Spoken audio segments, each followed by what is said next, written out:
une fois, j'ai la chance de faire la présentation en français. Je m'excuse par avance, il y a quelques diapos qui sont en allemand, mais je présenterai tout en français, donc a priori, il n'y a pas de souci. Donc, l'IBABAL, alors c'est complexe ou c'est intéressant, on peut le voir des deux façons. Rapidement, je vais vous présenter quand même la structure pour une bonne compréhension du projet, parce que sinon, je pense que ça va être très compliqué. Je reviendrai sur la vallée rhénane trinationale avec quelques images. On est loin de la Loire, juste pour que vous puissiez bien vous mettre dans le projet. Et puis ensuite, je vous présenterai le projet Rhin Mon Amour, donc qui est un projet qui a été lancé par l'IBA. On en est aujourd'hui à la 3e année. Et je vais vous montrer de quelle façon on imagine le processus du projet. Donc rapidement, l'IBABAL, BAL, je ne sais pas si vous connaissez, c'est une agglomération trinationale qui est composée d'une partie française, d'une partie suisse ici, et puis d'une partie allemande là-haut. C'est une agglomération qui compte aujourd'hui 830 000 habitants, 3 langues à peu près. Entre le suisse et l'allemand, il y a quand même des différences. 2 monnaies, 3 gouvernances. Et aujourd'hui, l'agglomération ressemble à ça. Fonctionnellement, c'est plus ou moins bien, c'est plus ou moins optimal. C'est une agglomération qui se comprend comme un ensemble, mais il existe de nombreuses barrières, ces frontières en rouge que vous voyez. Et l'IBABAL a pour objectif de voir l'agglomération dans maintenant 7 ans, de cette façon-là, une véritable agglomération fonctionnelle, sans plus aucune barrière administrative, au moins au niveau du projet et du fonctionnement au quotidien de cette agglomération. Rapidement, IBA, qu'est-ce qu'une IBA? Donc IBA, ça veut dire International Baustellung, ce sont des expositions internationales d'architecture. Nous, en français, quand on vient le présenter en France, on traduit ça par imaginer et bâtir l'avenir, parce qu'on n'est plus sur une exposition internationale d'architecture. Ça l'était en 1980, ça l'était il y a 100 ans quand ça a été lancé. Aujourd'hui, on est plus sur des IBA qui règlent des problèmes de territoire, comme peut-être l'IBA Hampshire Park, que vous devez sûrement connaître, cette requalification de site industriel. Et nous, on est à l'échelle d'une agglomération et on a un projet de territoire pour l'agglomération. Donc les IBA, c'est toujours un temps donné, 10 ans. Une IBA a toujours un territoire propre et une problématique propre. Donc chez nous, évidemment, c'est la question du transfrontalier. Donc, notre slogan, c'est au-delà des frontières ensemble. Tous nos projets doivent avoir une dimension transfrontalière. Je reviens rapidement sur le portage, parce que c'est quelque chose qui va être intéressant pour comprendre ensuite la suite du projet. On est porté évidemment par tous les acteurs locaux, français, allemands et suisses. On est porté par des échelons supra, comme le Conseil général du côté français, si ça vous parle un peu mieux, je ne précise pas les autres parce que c'est un peu plus compliqué. Et évidemment, on est porté par l'Union européenne, la Confédération suisse et les différents États, les 3 États. On est la première IBA trinationale, on est la première IBA à dépasser les frontières allemandes. Ça engendre pas mal de problèmes au niveau du portage, également au niveau financier. Les IBA avant en Allemagne étaient en fait un paquet dans lequel les Landes mettaient l'ensemble de leurs frais d'investissement pendant 10 ans. Chez nous, dans le transfrontalier, il n'y a pas beaucoup de collectivités, de départements ou de régions qui se disent « Allez, pendant 10 ans, on fait du transfrontalier ». Donc nous, on a beaucoup moins de moyens qu'une IBA comme l'IBA Hampshire Park, par exemple. Rapidement, donc, le déroulement en fait, d'une IBA, c'est toujours la même chose. Au sein d'une IBA, il y a le bureau que je représente aujourd'hui, qui est là pour qualifier les projets, pour mettre en réseau, pour donner de la qualité et développer des projets supra, des projets, vous allez voir, qu'on appelle des groupes de projets. Il y a toujours un comité scientifique qui est autonome, indépendant, qui nous donne pas mal de liberté par rapport aux élus. Tous les 5 mois, ils analysent des projets, font des recommandations, disent c'est bien, c'est pas bien. Ça dépend des cultures. En France, c'est très très souvent mal pris, qu'un comité scientifique indépendant d'un autre pays vienne nous expliquer comment le projet devrait être. Mais bon, on essaie de continuer à travailler comme ça avec un comité scientifique, le comité politique qui ensuite valide et approuve chaque nouvelle phase. Et puis ensuite, le bureau IBA travaille en partenariat avec les techniciens pour développer les projets. Je vous montre ça parce qu'en fait, nous, j'ai entendu avant, on est une petite structure, on est 20. Nous, on est 3 chefs de projet pour 45 projets. Donc, heureusement qu'on a tous ces gens autour parce que sinon, ça ne serait pas possible.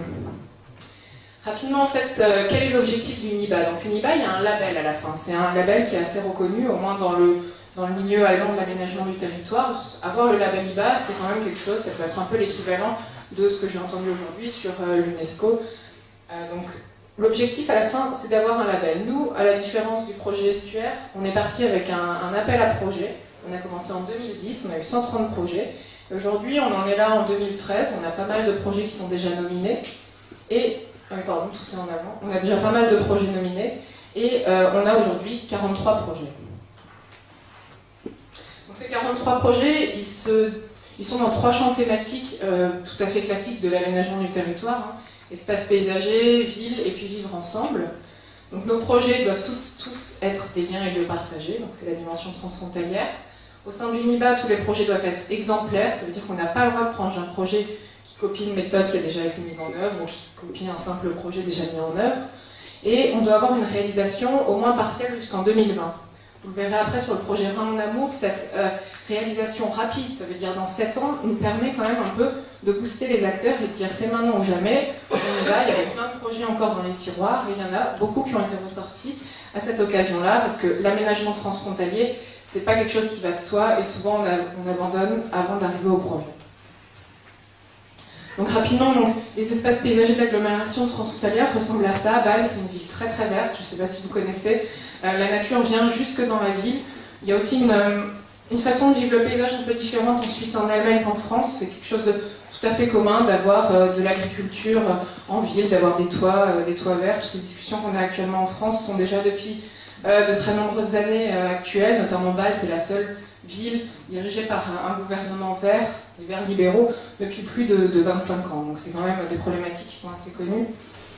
La ville de Bâle en fait, est fortement marquée par le Rhin. Le Rhin traverse la ville. C'est vraiment une ville qui s'est construite des 2 côtés du Rhin. C'est notamment ça qui a fait la richesse de Bâle, puisque Bâle a été la première ville à construire un pont sur le Rhin et donc de pouvoir arrêter les bateaux et récupérer en fait, un droit de douane. Et c'est une ville en fait, où de nombreux usages sont, comme toujours, mais là il y a des nombreux usages qui sont en fait en parallèle. On a bien sûr le loisir. Ici c'est la rivière en fait, qui approvisionne à plus de 90% Bâle en eau potable et on voit que ça fonctionne bien qu'il y ait des industries, de nombreuses activités le long du Rhin. Au niveau du champ thématique ville, donc là la question c'est la densification autour des axes de transport. Certes on a la ville de Bâle dense en son centre, par contre au niveau français et allemand on est plus sur des collectivités rurales. Une grosse problématique de l'IBA c'est la question du développement des mobilités transfrontalières. Ainsi que la requalification des sites industriels. Aujourd'hui on a une agglomération qui croît, qui cherche de nouveaux espaces pour construire du logement et des industries qui s'en vont au fur et à mesure, notamment les industries à risque, comme la grosse industrie chimie à Bâle. Et une question intéressante qui est peu traitée en France, c'est la question des usages temporaires. C'est complètement dans le quotidien du projet, en Suisse notamment, c'est tout à fait normal d'avoir un usage temporaire pendant la planification du projet, une première appropriation par la population et les acteurs locaux. Et enfin, vivre ensemble, notre 3e champ thématique. Là, on est plus sur la création de lieux de vie en commun, qui passe également par la construction d'infrastructures. On a quelques projets de ponts, notamment transfrontaliers. Et puis sur la création d'une lisibilité de cette agglomération nationale. Tout le monde ne parle pas les 2 langues. Et il est assez difficile, parfois, de s'orienter, notamment à vélo, dans l'agglomération trinationale. Donc voilà, aujourd'hui, on a nos 43 projets. Certains sont nominés, ça veut dire qu'ils ont déjà des financements définis, qu'ils ont les qualités pour être un projet IBA. Les projets prénominés n'ont pas encore tous les financements, mais on en est à peu près là pour un paysage de projets qui ressemble à ça. Moi, je vais me concentrer maintenant sur le grand projet, en fait, le long du Rhin. Pour les autres, j'ai ramené un peu de matériel, vous pourrez le lire. J'ai déposé des journaux à l'entrée. Je suis désolée, hein, je les passe tous parce qu'on m'a dit... voilà. Donc j'arrive à la vallée rhénane et les projets IBA. Donc rapidement quelques images pour qu'après on puisse discuter ensemble du projet parce que c'est ça qui m'intéresserait. Donc la vallée rhénane, je vous ai montré cette image, ça ressemble à ça. Quand on regarde vue du ciel, on ne voit pas, je ne sais pas si vous arrivez à avoir des frontières, mais c'est une agglomération qui fonctionne a priori. Bon, maintenant nous on les connaît, les frontières sont toutes accolées en fait aux infrastructures de transport. Ici c'est la frontière entre la Suisse et l'Allemagne, ici vous avez la frontière avec la France. Quand on connaît un peu le territoire, on le voit, mais pour l'instant, ça fonctionne plus ou moins bien. Le Rhin, comme tout fleuve, est un fleuve en fait, qui a été fortement marqué par l'homme, par les aménagements. C'est aussi, il ne faut pas l'oublier, le Rhin, ça a toujours été une frontière. Il y a quand même l'histoire des 2 guerres qui est assez présente entre l'Allemagne et la France. C'est aussi un lieu en fait, où se sont installées énormément de villes. C'est un fleuve extrêmement usagé, du fait que ça traverse en fait simplement le centre-ville de Bâle, qu'on soit en espace naturel ou en espace urbain, c'est aujourd'hui extrêmement utilisé de façon assez adéquate. C'est aussi un espace où il y a des écosystèmes les plus importants pratiquement le long de la vallée rhénane. et les plus grosses villes qui s'y sont installées. Donc c'est toutes ces... On retrouve en fait pas mal d'antinomie au niveau le long du Rhin, et puis évidemment tous les aménagements créés par les hommes. À tout cela sont venus s'ajouter l'ensemble des projets IBA qui sont arrivés par un appel à projet. Alors là je rejoins tout à fait madame qui nous a fait la présentation sur l'estuaire. Un appel à projet, ça fait énormément de boulot. On s'est retrouvé avec 45 projets le long du Rhin. Aujourd'hui on en a encore 6. Et c'est surtout, on ne savait pas quoi en faire ces projets. On en avait 45, qu'est-ce qu'il fallait en faire? Comment est-ce qu'on trouve un fil bleu entre ces projets? Les 6 qui ont été conservés là sont des projets modèles pour certaines thématiques. Et puis nous, on s'est posé la question de, il y a un patrimoine, il y a un paysage existant, il y a des aménagements existants, et nous, on vient encore avec nos projets. Qu'est-ce qu'il faut en faire et quelle est la plus-value de ces projets? Donc rapidement, les 6 projets conservés, ils thématisent en fait de grandes questions qui nous sont assez... qui nous tiennent à cœur, notamment au niveau des élus. Donc ici, on a une collectivité en Allemagne, complètement dispersée, et qui souhaiterait en fait retrouver son lien au Rhin. Ici, on ne voit pas, mais là, il y a une autoroute, et là, il y a une voie ferrée. Donc la question, c'est vraiment le rapprochement de la commune au Rhin en milieu rural. On a ensuite des sites en milieu urbain. Ici, c'est une nouvelle liaison cyclable et piétonne entre la France et la Suisse. Mais c'est surtout la thématique de la réouverture des sites industriels au public. Ça, c'est la plus grande industrie qui est aujourd'hui le campus Novartis, donc qui fait de la chimie, les médicaments, et qui est en train d'ouvrir au fur et à mesure son campus à la population. Une autre problématique, donc ici on est sur ce secteur, l'élu nous avait déposé son projet, ça s'appelait Vivre au bord du Rhin. Nous on essaye de le convaincre en fait, de réfléchir à l'ensemble du développement de sa collectivité. On essaie de lui montrer que ce n'est pas forcément le plus pertinent de construire ici. Et ça, c'est aussi ce qu'on essaie de voir, de hiérarchiser un peu les différents enjeux entre aménagement, vivre au bord de l'eau, la mobilité, l'écologie, etc. Un autre projet, donc ici, qui est assez intéressant, on ne voit pas autour, mais il y a 2 villes qui ont une tradition séculaire de coopération transfrontalière et qui veulent aujourd'hui développer un centre-ville commun autour de l'eau. C'est très intéressant, mais ça demande de nombreux aménagements, des nouveaux espaces à vivre, des nouvelles traversées, des nouveaux liens pour que cette agglomération qu'ils veulent construire vraiment ensemble soit réellement fonctionnelle. Et enfin, on a conservé 2 projets d'association. Pour nous, c'était très important d'avoir des gens motivés. Ce sont 2 associations qui font en fait des visites, des animations au bord du Rhin et qui présentent le patrimoine qui existe. Donc ça, c'est l'état des lieux actuel. On s'est retrouvé avec ces 6 projets, avec tous les aménagements existants et le paysage existant. Et là-dessus est venu le travail de l'IBA. Il y a 3 ans, on nous a dit, bon, écoutez, il faut faire quelque chose avec tous vos projets. Essayez de développer un projet commun sur 100 km avec 3 pays, 2 langues, 2 monnaies. Bon. On a dit ok, on essaye. Et on a lancé en fait l'étude Rhin mon amour. Alors ça sonne mieux en français, ça sonne mieux en allemand, pardon. Mais c'est un nom qui a assez bien accroché au niveau de la population parce que cet amour du Rhin, il existe depuis toujours. Vous avez vu les images, les gens viennent s'y baigner. Pas la même législation qu'en France, on peut se baigner dans le Rhin d'Ambal. C'est un lieu où on se rencontre pas au café, on se rencontre au bord du Rhin. Et donc ce Rhin mon amour, c'est vraiment quelque chose qui leur a parlé. Donc au sein de l'IBA, là je vais vous présenter rapidement donc, le projet et le processus qu'on a mis en œuvre pour développer le projet commun.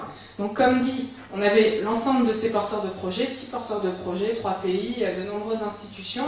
On s'est tous retrouvés, on a commencé à discuter un peu ensemble d'à quoi pourrait ressembler le projet. On a notamment invité la mission Val-de-Loire pour voir un peu ce qui se faisait, c'était pour nous un exemple intéressant. Ça c'est dans le processus IBA. Une IBA c'est certes du projet, mais c'est aussi une nouvelle façon d'imaginer les territoires. On cherche beaucoup l'échange, on cherche beaucoup le best in class, les meilleurs projets. Et c'est via des échanges comme ça qu'on s'est dit qu'on allait développer notre projet le long du Rhin. Donc d'abord avec les techniciens.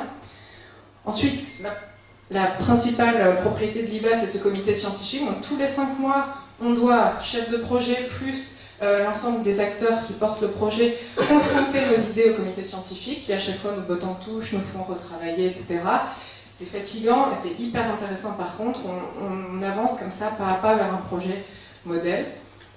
Et aujourd'hui, on est arrivé là, donc c'est qu'une esquisse, parce que ça fait que 3 ans qu'on travaille, on a encore 7 ans pour mettre en œuvre le projet. Mais on est arrivé donc à ce projet Rhin mon amour qui a 3 grands objectifs. D'une part, pour répondre à la problématique principale de l'IBA, faire un projet transfrontalier, c'est créer un parc rhénan sur plus de 100 km de long, qui soit réellement un parc partagé, que ce soit un nouvel espace pour l'ensemble des habitants de la région. Ce qui est important pour nous, c'est que quand l'IBA disparaisse, le maire ici de Rheinfelden soit capable de porter un projet qui se passe là-haut en France, en zone rurale. Pour l'instant, c'est ce qu'on essaie de créer, cette tout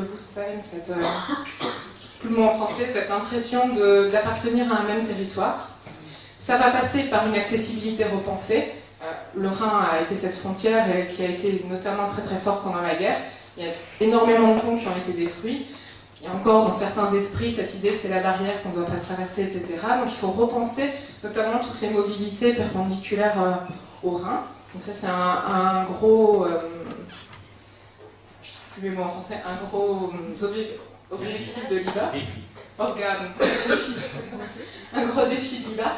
Et puis enfin le développement des petits projets LIBA qui sont donc des perles tout le long du Rhin et qui vont montrer de façon modèle comment est-ce qu'on peut faire un projet transfrontalier ensemble. Vraiment notre objectif, c'est que dans 7 ans, quand l'IBA sera dissolu, les projets puissent continuer parce qu'il y aura un modèle qui aura été mis en place et qu'il pourra y avoir donc en fait une continuité comme ça dans le projet. Alors à court terme, je vais vous présenter rapidement pour que vous puissiez me dire si on est sur la bonne voie. Ce qu'on a fait en 2013 et ce qu'on pense faire jusqu'en 2016, ce sont des étapes clés de l'IBA, ce sont les présentations intermédiaires. Ça veut dire que c'est le moment où on va s'exposer au public, on se met un peu en risque, on va apprendre, on va avoir des retours, on va nous dire c'est bien, c'est pas bien. Mais c'est vraiment le propre d'une IBA, cet échange avec les habitants, la population, les experts. Donc là, on est arrivé aujourd'hui à une qualification des paysages. Donc, on a travaillé avec un bureau d'études allemand qui nous a identifié différents types de paysages. Les paysages au bord du Rhin, donc le Rhin séducteur, c'est le Rhin accessible. La question c'est où est-ce qu'on peut répéter ça et est-ce qu'il faut le répéter? Est-ce qu'il y a d'autres endroits que dans le centre de ville de Bâle qu'il faut répéter ça? Il y a ensuite la question de l'amour à distance, des coteaux et points de vue. Donc, quels points de vue sont à conserver et de quelle façon faut-il les aménager? Le vieil amour, ce sont les anciens bras du Rhin. Toujours la même question, comment faut-il les aménager? Est-ce qu'il faut les aménager? Et quels sont ces territoires du vieil amour? Et enfin, un sujet assez intéressant, c'est les sites industriels qui sont aujourd'hui pour partie complètement clos, où on ne peut pas accéder, et qui sont en même temps les espaces les plus attractifs au niveau de l'accès au fleuve. Ce sont les espaces les plus intéressants pour un accès au fleuve. Donc là, on voit, il y a pas mal de gens déjà aujourd'hui qui dépassent les interdits et qui y aillent, pardon. Et du coup, on est parti sur le projet avec une spécification des interventions. On s'est dit que pour la première phase, on allait bien réfléchir où on allait faire quoi, et surtout, on part avec des interventions qui ne coûtent pas très cher, qui sont des interventions très simples, parce qu'engager les élus sur un projet transfrontalier, c'est pas si facile que ça, et on leur promet que ça coûtera pas beaucoup, et nous, ça nous permet de tester si on a trouvé les bons endroits, si le projet est pertinent, et s'il faut commencer à construire réellement en dur. Donc je vous montre quelques interventions. Donc, pour l'instant, c'était les idées de construire avec des aménagements en bois, etc. J'ai pas d'image, on est en pleine phase de chantier.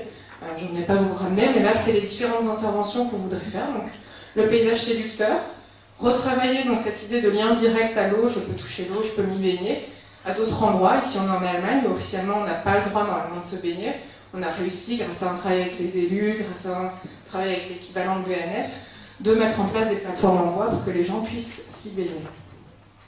Sur l'amour à distance, bon là c'est des interventions tout à fait normales de lieux d'admiration. Donc ici ce serait un café qui serait installé. On veut voir si ça fonctionne, on veut voir s'il n'y a pas de répercussions négatives quand on est en face au niveau du paysage, etc. Sur les industries, on travaille avec 3 grosses industries qui ont joué le jeu, qui nous ont dit ok, vous pouvez rouvrir, vous pouvez accéder à notre site, par contre en échange vous faites une réflexion pour nous à comment est-ce qu'on pourrait retourner nos sites industriels. Aujourd'hui, la matière première des industries, c'est quand même la matière grise. Avant, on se servait de l'eau pour le transport, pour refroidir les machines. Aujourd'hui, ils veulent se servir du Rhin comme un attrait pour les gens qui viennent travailler chez eux. Il faut que le bureau donne sur le Rhin, il faut que la pause de midi puisse se faire sur le Rhin. Donc, on a le droit d'ouvrir et en échange, on travaille avec eux sur un retournement des entreprises. Voilà. Et donc, ça, c'est les aménagements qu'on est en train de construire. Et parallèlement, j'ai beaucoup entendu avant la place de l'habitant, le patrimoine, etc. Nous, on travaille majoritairement en Suisse. C'est la démocratie participative. S'ils ne sont pas contents, ils font une votation, mais tout est fini. Donc, il est important de travailler avec la population. Donc, pour ça, on a fait pas mal de choses. On est en ce moment, toute la semaine, le week-end, etc., sur la route avec notre exposition. Donc, ça s'adresse à tous les publics. On a une exposition qui explique pas mal de choses pour les gens très intéressés. Il y a beaucoup de textes à lire, etc. On a un jeu pour les enfants, pour qu'ils découvrent l'agglomération trinationale sans frontières. Pardon. Et puis, on a des interventions un peu plus techniques. Ici, c'était avec les industries, où les habitants intéressés viennent en fait s'informer et discuter du projet. Et puis, ce qui est très important, c'est que les gens nous expliquent leur amour pour le Rhin, qu'ils s'approprient en fait nos projets. Et on fait des visites. Alors, je vous assure, un 5 dans un bureau, c'est épuisant, mais on fait des visites, on fait des tours à vélo, on a fait des brochures, on fait des interviews. Et c'est extrêmement important que les gens s'adaptent, s'approprient le projet quand il ressemble encore à quelque chose de pas fixe. On a installé des choses en bois, on a installé des choses où ils se disent peut-être ça pourrait être bien, si c'est pas bien, ça peut s'en aller. Il ne faut vraiment pas d'opposition dans les pays où la démocratie participative est si forte. Hein. Et puis maintenant, on est en train en fait de réinjecter l'ensemble des feedbacks qu'on reçoit dans le travail de projet avec les techniciens et puis les élus. Donc voilà, tout ça pour voir un peu en fait comment faire un projet au niveau d'un patrimoine déjà existant, déjà bien utilisé, déjà bien aménagé. Pour nous, ce qui est important, c'était d'échanger pour développer une appropriation du projet. Il faut que les gens soient fiers, il faut que les élus portent un projet transfrontalier. Il faut arbitrer et décider de façon cohérente. On ne veut pas aménager partout, on veut aménager de façon adaptée. Ça nous permet au fur et à mesure d'adapter le plan global et de tester les premières mises en œuvre. Donc, comme je vous disais, avec des mesures peu chères. Enfin, on le voit avec les partenaires français et allemands, il faut, en ces temps de crise, proposer des mesures qui ne coûtent pas très très cher. Et tout à l'heure, on s'appuie sur la dramaturgie IBAR en fait, pour fixer des objectifs et engager en fait, un portage ferme du projet, parce qu'en 10 ans, tout le monde nous dit que c'est utopique.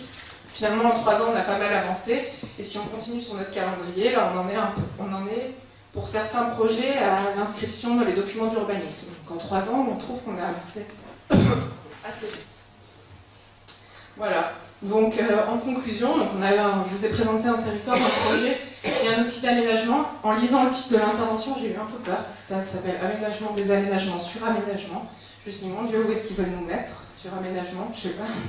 Donc moi, je vous pose des questions. J'aimerais bien, si on a le temps de discuter, 5 minutes, que vous disiez si on est sur le bon chemin, qu'est-ce qu'il nous reste à faire. Et puis, je n'étais pas du tout une spécialiste du patrimoine.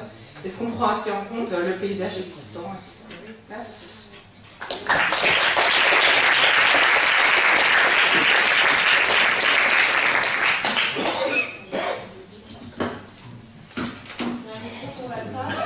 Est-ce qu'il y a des questions, des remarques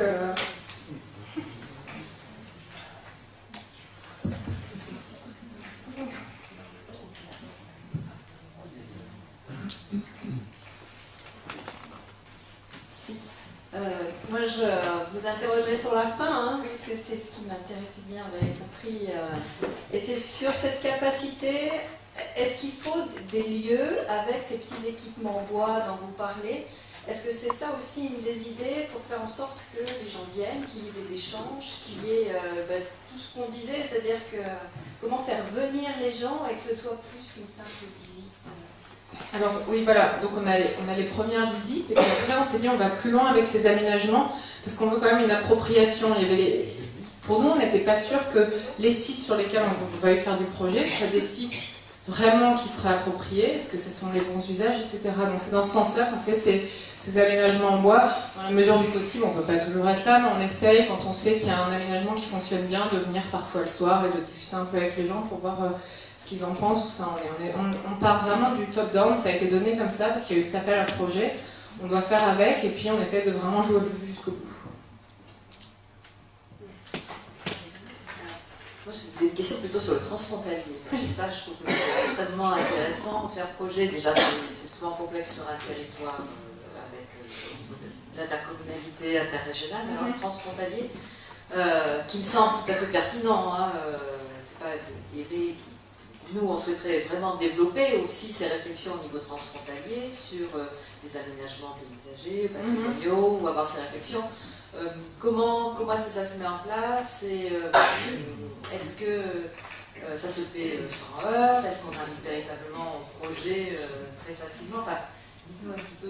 Alors nous, on n'est pas parti de rien. L'agglomération trinationale de Bâle, c'est une agglomération où il existe déjà une coopération transfrontalière depuis 50 ans. En fait, il y a l'Eurodistrict trinational qui est notre porteur. qui a fait des politiques d'aménagement. Seulement, ils se sont rendus compte, comme dans beaucoup d'agglomérations transfrontalières, que le passage au projet est difficile. C'est pour ça qu'ils ont lancé cette IBA. On est un peu le bras armé de ces politiques qui, depuis 50 ans, essayent de faire un tram transfrontalier, qui, depuis 50 ans, essayent de faire des ponts. Ils ont dit, vous avez 10 ans. Donc, on joue beaucoup, nous, sur l'outil IBA, qui est assez connu en Allemagne, qui permet de jouer, parce qu'on est là que 10 ans. En 10 ans, c'est maintenant. Vous avez loupé énormément de crédits européens, donc les élus, vite, on y va. Donc, ça marche assez bien. Notre gros problème, comme dans beaucoup de projets d'aménagement où on est même entre deux régions, etc., ce sont les élections permanentes. Donc chez nous, tous les 6 mois, notre présidium change parce qu'il est constitué par les 3 pays. Chaque fois, on a des élections dans un autre pays. Et c'est maintenant, on voit la retranscription dans les documents d'urbanisme. C'est pas du tout la même chose au niveau des 3 pays, c'est pas les mêmes outils, c'est surtout pas la même temporalité. Après, on peut rentrer même dans le détail, paysage, c'est pas la même chose en français qu'en allemand. Donc là, on commence à rentrer dans le dur du sujet. Notre objectif, ça sera jamais, on ne mettra jamais en œuvre les 43 projets d'ici en 2020. Par contre, on espère pouvoir mettre en place des méthodes et montrer que ça peut marcher d'ici à 2020. Donc non, ça ne se fait pas sans heurte, mais il faut rester positif. Pour continuer la question, sur les méthodes participatives pour 3 cultures différentes, est-ce que ça s'agrègue? Est-ce que ça se... Alors ça nous... Alors, il y a 2 niveaux. Il y a le niveau législatif, ce qui est imposé, ça existe aussi dans le droit français. La participation, ça vient un moment dans le projet. Dans le droit allemand et dans le droit suisse, c'est la même chose, ça n'a pas la même forme. Donc cette participation institutionnelle, on l'a fait, on est obligé. Par contre, nous, on est obligé par rapport aux questions de langue, par rapport aux questions de compréhension, de développer de nouvelles idées, notamment le jeu pour les enfants. Certes, les enfants jouent et ils parcourent l'agglomération trinationale, c'est comme un peu le jeu de loi. Alors ça nous permet aussi d'arrêter les parents, de les questionner, de leur expliquer. Donc on est obligé de développer de nouvelles choses, notamment à cause de la langue. Oui, c'était aussi une question par rapport à la démarche participative. J'en ai vu plusieurs d'ailleurs. Est-ce que les habitants ont déjà été consultés avant ces projets éphémères, ou alors on leur propose des projets éphémères et puis on voit dans une phase d'acclimatation en quelque sorte comment ils se les approprient, et puis aussi comment ils sont mis au courant de ces projets, et enfin quel temps vous vous donnez d'expérimentation justement pour les valider, parce que j'imagine qu'une phase de validation on pourrait passer à un vrai projet. Alors, qui valide justement. Ok, donc la première, est-ce que les habitants ont été impliqués au départ? Donc les habitants ont été impliqués, j'ai dû passer vite, mais en 2010, il y a eu notre appel à projet. En mi-2010, on a fait un premier, ça s'appelait le Forum IBA. Et au Forum IBA, on a mixé élus, techniciens et puis population. Chaque projet a été présenté dans une arène, c'était un bazar sans nom avec 2 langues. Il y avait 130 projets présentés et les habitants avaient le droit en fait de faire des remarques avec des cartes postales, parce qu'avec les langues, on ne peut pas tout traduire en permanence. Et on a retravaillé en fait tous ces résultats, on a analysé les cartes postales, on a du coup écarté certains projets à l'aide de notre comité scientifique. Donc c'était impliqué à partir de là. La deuxième question, c'était... La deuxième question? Il y en avait 4. Comment on les fait venir sur le site et quel temps on se donne aussi? Ah, le temps, voilà, je vous ai remis ça. En fait, le temps, on est en train de le définir avec notre groupe de travail. On est aujourd'hui en fin de période d'installation de ces équipements donc, temporaires, parce que dans une semaine ouvre notre exposition finale, donc on est à la fin de la phase de lancement. Cette phase de lancement dure jusqu'en décembre 2013, et donc c'est à ce moment-là que nous on arrêtera le test. On n'est pas sur une période optimale, on sait, c'est l'hiver, on a de la chance, on a encore un bel été indien, mais pour l'utilisation de ces équipements, au pire on s'est dit si ça marche là, ça marchera toujours. Donc, ça se termine fin 2013, parce que il y a plein de choses que j'ai pas eu le temps d'expliquer. Enfin, l'IBA est financé tous les 3 ans. On a des fonds Interreg tous les 3 ans. Donc, début 2014, on va faire un nouveau programme Interreg, c'est-à-dire des nouvelles mesures. Et là, on doit décrire par projet précisément ce qu'on veut comme mesure finançable. Donc, il faut que fin 2013, on soit sûr que ce soit ça qu'on va. Oui, je voudrais revenir sur le début de votre intervention, notamment quand vous nous avez montré le schéma de la gouvernance. Ah oui. Voilà. Oui. Alors, ça ne doit pas vous étonner, je vais poser une question sur les élus, sur le pouvoir politique. Ouais. Vous avez dit, attendez, vous avez dit en parlant de la gouvernance et notamment du conseil scientifique, quel bonheur ce conseil scientifique, ça nous donne de la liberté par rapport aux élus. Alors, est-ce que vous avez le sentiment que les élus sont des empêcheurs d'aménager en rond? Non mais Vous pourriez, hein. on est directement financé par les élus et le pouvoir public. On est la première IBA qui n'est pas une GmbH, c'est l'équivalent des SARL. Donc rien que dans le fonctionnement de base de l'IBA, pour nous ça change tout parce qu'on n'est pas autonome, indépendant. Donc déjà il y a cette idée-là. On a des petites communes du côté français et allemand qui ont cru à la boîte de Pandore. Quand on est arrivé, on était la giga agence d'urbanisme de ces collectivités. Et eux, ils voient toujours ça du haut vers le bas. On va mettre en œuvre leur projet transfrontalier qu'ils ont en tête depuis 50 ans.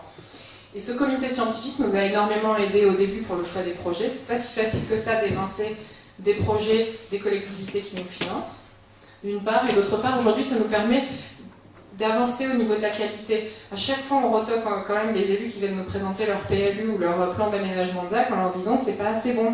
Bon, moi, je suis contente de ne pas le faire directement et de pouvoir être à côté, quoi. Donc ça, c'est pas tellement que ça nous bloque, mais c'est vraiment une autre culture de projet qu'au moins dans les petites collectivités, je le dis, il n'y a que la grosse agglomération, elle est à Bâle, c'est suisse. Les autres, c'est vraiment des petites communes, des petits villages. Et cette habitude du projet, elle n'est pas dans toutes les villes.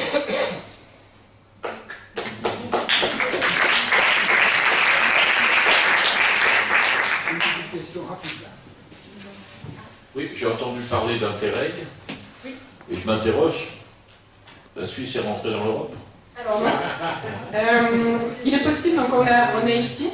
Donc on a un fonds, on est cofinancé par Interreg, donc il existe à partir du moment où on a un partenaire européen, c'est possible, ça existe à Genève aussi. À Genève, ils ont fait énormément de travaux sur les transports, c'est France-Suisse. Et même aujourd'hui, ils sont sur une réflexion, est-ce que notre siège en Suisse ne pourrait pas être uniquement suisse? Pour l'instant, on est une association française de droit suisse, est-ce qu'on ne pourrait pas être une association suisse de droit suisse? Et éventuellement, ça pourrait marcher avec Interreg à partir de l'année prochaine.